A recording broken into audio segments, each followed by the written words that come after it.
episode of 12-Inch Figure Fanatic. Today we're going to go over Siberian Customs Hook. This is Robin Williams' character playing Peter Pan, and this was a small batch figure. It took a while to produce. Some people got impatient. I understand that that's just how things roll with these types of things.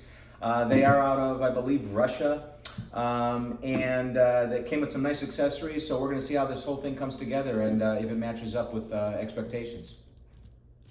All right, guys, so this figure looks like a pretty thin box, definitely thinner than usual. But most of the accessories that it comes with are coming outside of the box, and you'll see what I mean in a minute.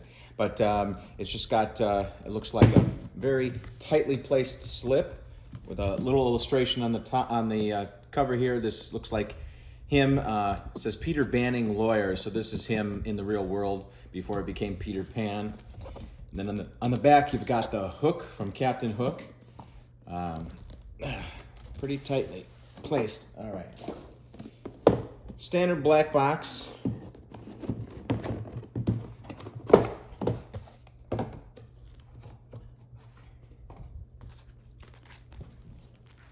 Siberian Custom Studios. Peter Pan Hook figure, number 14. I would have liked if they put the total 14 out of what. I know it was a small batch, but that's always nice to put on these cards. All right, bunch of hands right off the bat, placed on top of the figure. Different posing options.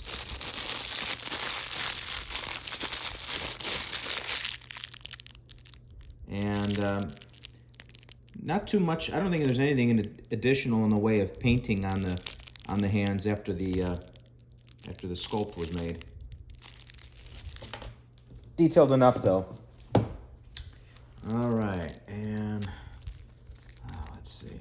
So excited! I was waiting so long for this one. Okay. Oh wow, that is nice. You could definitely tell it's him. Slight, if I'm being picky, slight nuance to the sculpt that, I don't know. I think if you look at the profile, the nose almost looks a little too long. And maybe, something about the placement. Like maybe the mouth is too high. Yeah, but, oops. But great sculpt, and they took appropriate time to paint and detail it. I'll probably go in there and add some more gloss to the eyes. Doesn't look like maybe they put some, probably not though.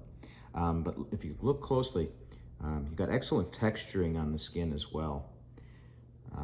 So really, when you look at it from a distance, when you look at it head on, no mistaking who this is. And the hair sculpt, decent enough. Maybe could use a little bit more depth, but pretty nice. Now let's take a look at the clothing here. So it's a very thin, almost suede feel material. You got the belt here. There is a plastic bottom to the shoes. This is painted, and then you have this additional material on here. And they even went in and detailed the leafing, the texture on the leafing there. That's, I mean, I know it was a small batch, but imagine how time-consuming that was. Yeah, right along the edges here on all of the material. You got the detail of the stitching there. Very nicely done. I mean, if you think about it, there's not too much to the figure, but what's done on it is very nice. You got this random flap here. I'm not sure what that's about. I imagine it's intended to be, maybe it's the sheath for the sword. Let's take that out now.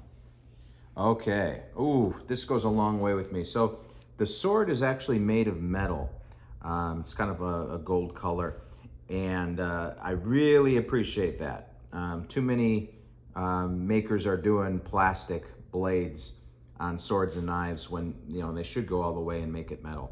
Now it is very dull, And I'm not sure if that's in keeping with the film. I'm not sure if the blade in the film was sharp. And then you've got the axle. So this is meant to be like a coconut shell halved, and it's done very well. It's got some texture to it. Beautifully done, even on the inside of it.